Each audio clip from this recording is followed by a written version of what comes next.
সব আছে, শুধু তোমার ওই দিল নাই যে দিল দিয়ে তুমি আল্লাহর নেয়ামতের শুকরিয়া আদায় করবে। ওই দিল নাই।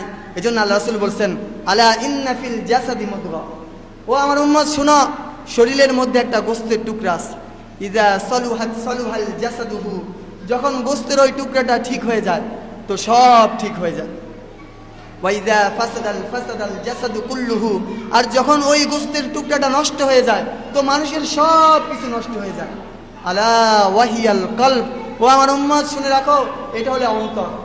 শুকরগুজার একটা অন্তর, আল্লাহ তাআলার নেয়ামত পেয়ে নেয়ামতের শুকরিয়া আদায় করার মতো একটা অন্তর পাওয়া, এটা অনেক বড় একটা নেয়ামত। এজন্য হযরত লোকমান হাকিম রাদিয়াল্লাহু আনহু, কেউ বলেছেন উনি নবী ছিল, কেউ বলেছেন নবী ছিল না, তবে বিশুদ্ধ মত হলো যে উনি নবী ছিলেন না।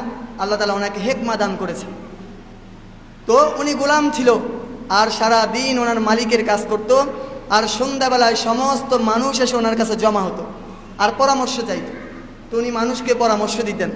তো একদিন ওনার মালিককে একজন লোক গিয়ে বলছে যে আপনার এত বুদ্ধিমান, এত বিচক্ষণ একটা গোলাম আছে, আপনি তারে দিয়ে কাজ করান, তারে দিয়ে কাজ না করে তার বুদ্ধি বিক্রি করে খাইলেও আপনি ধনী হয়ে যাবেন।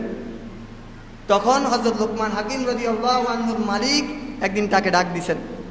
ডাক দিয়ে বলতেছেন যে তোমার সম্পর্কে আমি অনেক কথাই শুনি, যে তুমি অনেক বুদ্ধিমান, অনেক মেধাবী, দুইটা বকরি নিয়ে আসো। দুইটা বকরি নিয়ে আসার পর উনি বলেন যে একটা বকরি জবাই করো, জবাই করার পর এই বকরির যা আছে মানুষেরও তা আছে, তো মানুষের শরীরের সবচেয়ে দামি জিনিসটা তুমি এই বকরি থেকে বের করো। তো হযরত লোকমান হাকিম বকরির ওই জিনিসটা বের করলেন যে জিনিস সম্পর্কে আল্লাহ রাসূল বলেছেন, যে উনি বকরি থেকে হৃদয় কল্পটা বের করে নিয়ে আসলেন। বের করে বলতেছেন যে মানুষের শরীরের সবচেয়ে দামি জিনিস হলো এই কল্প, এই অন্তর, এই হৃদয়টা। পরবর্তী আরেকটা বকরি আনছেন, বলে যে মানুষের শরীরের সবচেয়ে নিকৃষ্ট জিনিস, যেটার কোনো দাম নাই, ওরকম একটা জিনিস বের করো। তো হযরত লোকমান হাকিম দ্বিতীয়বার ওই একই জিনিস বের করছেন, হৃদয় কল্প, অন্তরটা বের করে আনছেন। তখন ওনার মনি বড় আফসোস করে বলেছিল যে আমি তোমার অনেক বিচক্ষণ মনে করছি, সাধারণ একটা জ্ঞান থাকলেও তো হইতো, তোমার তো ওই সাধারণ জ্ঞানও নাই।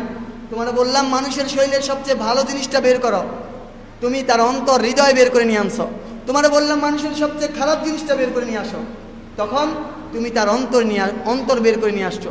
মানুষের শরীরের সবচেয়ে ভালো জিনিস এটা, মানুষের শরীরের সবচেয়ে খারাপ জিনিস এটা, এটা কিভাবে হয়? তখন হযরত লোকমান হাকিম বলেছিলেন, মনিব, মানুষের শরীরের এই অন্তরটা যদি ঠিক হয়ে যায় তো ওই মানুষ ফেরেশতার চেয়েও দামি হয়ে যায়। মানুষের শরীরের অন্তর যখন ঠিক হবে তো ওই মানুষ মানুষের কাতারে থাকবে না, ওই মানুষ ফেরেশতার চেয়েও দামি হয়ে যাবে। আর যখন মানুষের শরীরের ওই অন্তরটা নষ্ট হয়ে যাবে তখন উলাইকা কাল আনআম বাল হুম আদল, ওই মানুষ কুকুরের মতো হয়ে যাবে, শূকরের মতো হয়ে যাবে। আল্লাহর কোরআনের ভাষায় বাল হুম আদল, বরং তার চেয়ে নিকৃষ্ট, বরং তার চেয়ে নিকৃষ্ট। এজন্য সমস্ত নবী দুনিয়াতে সে একটা জিনিসের উপর মেহনত করছেন, সেটা হলো অন্তর। অন্তরের উপর মেহনত করা। যার অন্তর ঠিক তো তার সব ঠিক। আর যার এই অন্তর নষ্ট হয়ে গেছে তার বাহ্যিক দৃষ্টি অনেক সুন্দর হতে পারে, তার সুরত পোশাক অনেক দামি হতে পারে, কিন্তু সে বাস্তবে মানুষের কাতারে নেই। এজন্য আমরা যা কিছু করি, যা হয় আমাদেরকে দিয়ে, এ সব কিছুর মূল হলো দুনিয়ার মহাব্বত, অথচ এই দুনিয়ার কোনো দাম নেই। আল্লাহ রাসূল সাল্লাল্লাহু আলাইহি ওয়াসাল্লাম একদিন সাহাবায়ে কেরামকে নিয়ে একটা জায়গায় যাচ্ছেন, আর ওই জায়গায় যাওয়ার পথে একটা ময়লার স্তূপের মধ্যে একটা মরা ছাগল পড়ে আছে। তখন আল্লাহ রাসূল সাল্লাল্লাহু আলাইহি ওয়াসাল্লাম ওই ছাগলের কাছে গেলেন, গিয়ে আল্লাহ রাসূল নিজের হাত দিয়ে ওই ছাগলের কান ধরে তুললেন। সাহাবায়ে কেরাম গন্ধে নাকের মধ্যে হাত দিয়ে ফেলছে। এখন প্রশ্ন হলো, আল্লাহ রাসূলের কি গন্ধ লাগে নাই? বলে না, আল্লাহ রাসূল সাল্লাল্লাহু আলাইহি ওয়াসাল্লামের গামের যেই পরিমাণ সুঘ্রাণ ছিল। হযরত আনাস ইবনে মালিক রাদিয়াল্লাহু তাআলা আনহু আম্মা, উনি বলছেন যে আল্লাহ রাসূল যখন ঘুমাতেন তা আল্লাহ রাসূলের একটু ঘাম আমরা সংগ্রহ করে রাখতাম, আর যখন আমাদের কোনো ঈদের দিন আসতো, আনন্দের দিন আসতো, তা আল্লাহ রাসূলের ওই ঘামটুকু সামান্য নিয়ে আমরা আমাদের গায়ে লাগাতাম, আর সারা এলাকার মানুষ এসে আমাদের ঘরে জমা হতো আর বলতো, এটা এই ঘ্রাণ, এই আতর তোমরা কই পাইছো? এরকম আতর তো আমরা জীবনে কখনো এই ঘ্রাণ শুনি নাই। আল্লাহ রাসূল ঘামের মধ্যে এত ঘ্রাণ ছিল। তা আল্লাহ রাসূল ওই ছাগল এভাবে তুলে সাহাবায়ে কেরামকে বলতেছেন, ও আমার সাহাবীরা, তোমাদের মধ্যে কি কেউ আছো যে এই ছাগল তোমরা 5 দিরহাম দিয়ে কিনবে? তখন সাহাবায়ে কেরাম বলে, আল্লাহ রাসূল, এক হচ্ছে এই ছাগলের একটা কান আছে আর একটা কান নাই, 2 হচ্ছে এই ছাগলটা মরা, 3 হচ্ছে এই ছাগলটা পচা, ফ্রিতে দিলেও তো নিব না। তখন আল্লাহ রাসূল বলছেন, ও আমার সাহাবীরা, আল্লাহর কসম, এই ছাগলের চেয়েও দুনিয়া আরো বেশি নিকৃষ্ট, এই ছাগলের চেয়েও দুনিয়া আরো বেশি নিকৃষ্ট।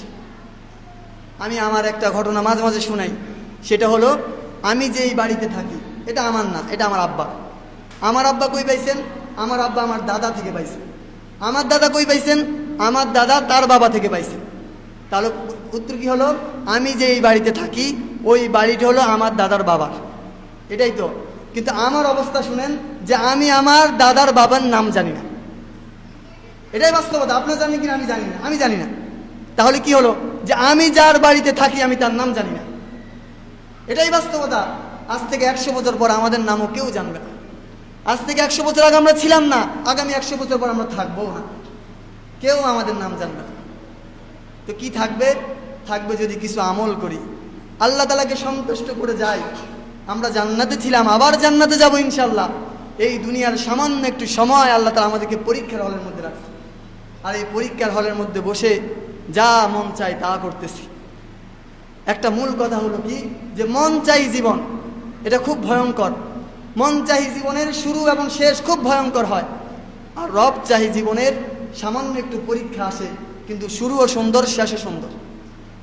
এই জন্য আল্লাহ তাআলার বিধানগুলোকে মানা, আল্লাহ তাআলা যা বলছেন এটা মেনে নেওয়া। সাহাবাই কেরাম এত দামি কেন? সাহাবাই কেরাম সম্পর্কে আল্লাহ বলছেন, রাদিয়াল্লাহু আনহুম ওয়া রাদু আন, যে আল্লাহ এদের উপর সন্তুষ্ট, এরাও আল্লাহর উপর সন্তুষ্ট।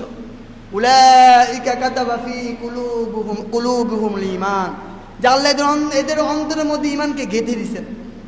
অথচ সাহাবাই কেরাম তো ওই মানুষগুলা ছিল যারা 1 দিরহাম নিয়ে, মাত্র 1 দিরহাম নিয়ে কয়েকশো বছর মারামারি করত।